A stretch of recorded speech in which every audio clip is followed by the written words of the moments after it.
है ना। हमने बोला अरे यार कुछ नहीं है, छोटी सी।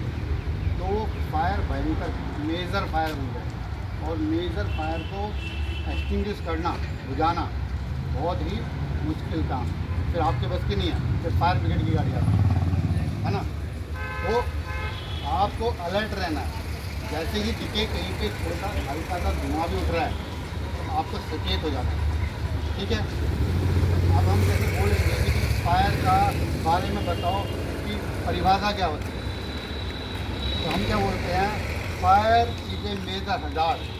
फायर एक बहुत बड़ा खतरा है, विच प्रोड्यूस, जो उत्पन्न करता है। मैं अंग्रेजी भी बता रहा हूँ, हिंदी भी बता रहा हूँ, ठीक है। तो जो उत्पन्न करता है क्या, धुआं। एक तो सबसे पहले धुआं दिखाई देगा, उसके बाद क्या दिखाई देगी, आपको रोशनी दिखाई देगी, सर अंधारा रात हो रही है, और जब आप नज़दीक जाते हो तो टेम्परेचर, तापमान भी दिखाई देगा। तो ये तीन चीज़ आपको पता लग जाती है। तो फायर एक खतरनाक प्रक्रिया है जिसमें धुआं उत्पन्न होता है, रोशनी उत्पन्न होती है और तापमान उत्पन्न होता है, और तीन चीज़ से ये जनरेट होती है। एक जलने वाला पदार्थ, कोई भी जलने वाला पदार्थ, और ऑक्सीजन और चिंगारी यानी कि स्पार्क, ये तीनों मिलके आग बन जाती है। अब हम बोलते हैं कि भाई आग जो है वो कितने प्रकार की होती है, हमें एक्सटिंग्विशर यूज़ करना है। ऐसा तो नहीं है कि एक एक्सटिंग्विशर, हमारे अलग अलग टाइप के एक्सटिंग्विशर आते हैं और हर फायर के लिए अलग एक्सटिंग्विशर होता है। ऐसा नहीं है कि आग कोई सी लगी हमने कोई सा भी एक्सटिंग्विशर लेके इस्तेमाल कर दिया। अगर हम ऐसा करेंगे तो आग बुझेगी नहीं, वो क्या हो जाएगा, फैल जाएगा, ठीक है। तो आग जो है हमने कैटेगरी में बांट देते हैं। हम जैसे आपने ABCD पढ़ी है तुमने, class A, class B, class C, class D, class E और क्लास F, हम यहाँ तक बांटते हैं। अब क्लास A का मतलब क्या है, ऐसी आग जिसमें अब आप जैसे अब कपड़े का शोरूम है तो ये क्लास A में आ जाएगा, ठीक है। इसके अंदर इलेक्ट्रिसिटी भी होती है, वो क्लास E में आ जाएगी, ठीक है। अब क्रम वाइज देखते हैं तो क्लास A में जनरल मटेरियल जैसे लकड़ी, कागज़, कोयला, ऐसी वाली जो चीज़ें हैं, ठोस मटेरियल यानी कंबस्शन मटेरियल जिसमें ज़्यादा धुआं उत्पन्न होता हो, ऐसी मटेरियल जो होते हैं वो क्लास A की कैटेगरी में आते हैं।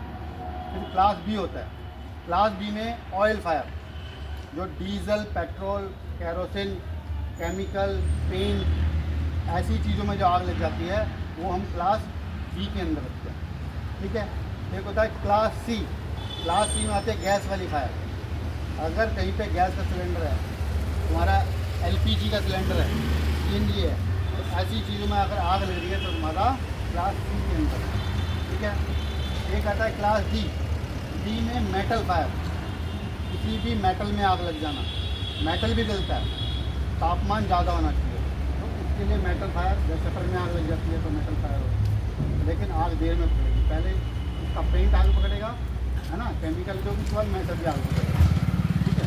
फिर आता है आपका क्लास E, इसे बोलते हैं इलेक्ट्रिकल, किसी भी इलेक्ट्रिकल इक्विपमेंट में आग लगना, वो हो गया आपका इलेक्ट्रिक फायर। और क्लास F, F का मतलब फैट या क्लास K बोल देते हैं, किचन। अगर आपके किचन में आग लग जाए, तेल यूज़ करते हैं तो उसमें आग लग जाए तो वो आपकी किचन फायर में आती है। अब ये अलग अलग टाइप की आपको फायर बता दी।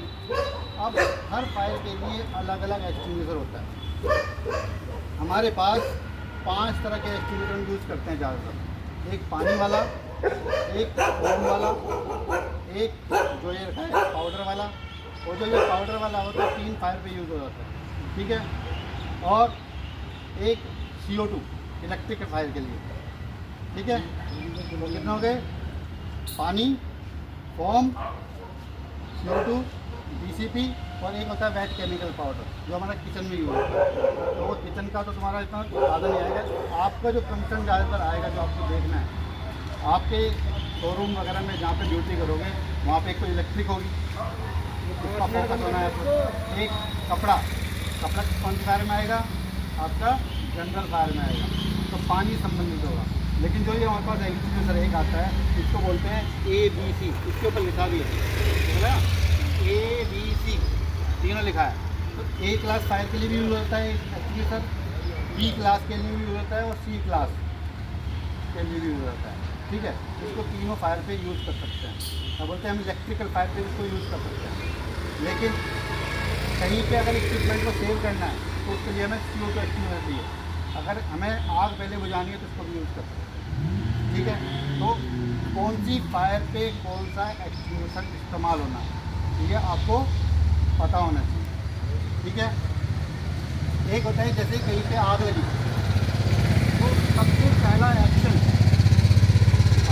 आग बुझाना है या क्या करना है वो आपको पता होना है। सबसे पहले थोड़ी सी भी आग लगी तो आग बुझाने से पहले तुम्हारा और क्या काम होना चाहिए। ठीक है, ये आपको पता होना चाहिए। आग बुझाने से पहले आपको क्या करना है, एक आता है रेस रूल, हम बोलते हैं RACE।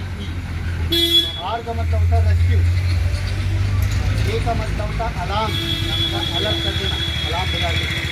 C का मतलब होता है कंटेन, आग को फैलने नहीं देना। और E का मतलब होता है एक्सटिंग्विश, एक्सटिंग्विश उठाओ आग बुझाओ। या अगर आपको ये चलाना नहीं आता है, इसकी ट्रेनिंग नहीं लिया है, तो आपको वहाँ से एस्केप होना, निकल जाना। ठीक है, और दूसरे डिपार्टमेंट को इन्फॉर्म कर देना। ठीक है, तो ये चीज़ होती है। तो सबसे पहले क्या आप क्या करोगे, अगर कहीं पे आग लगी, आपका काम है जो आपको दिख रहा है कोई बंदा फंस गया लाइव, आपको पहले लाइफ बचानी है।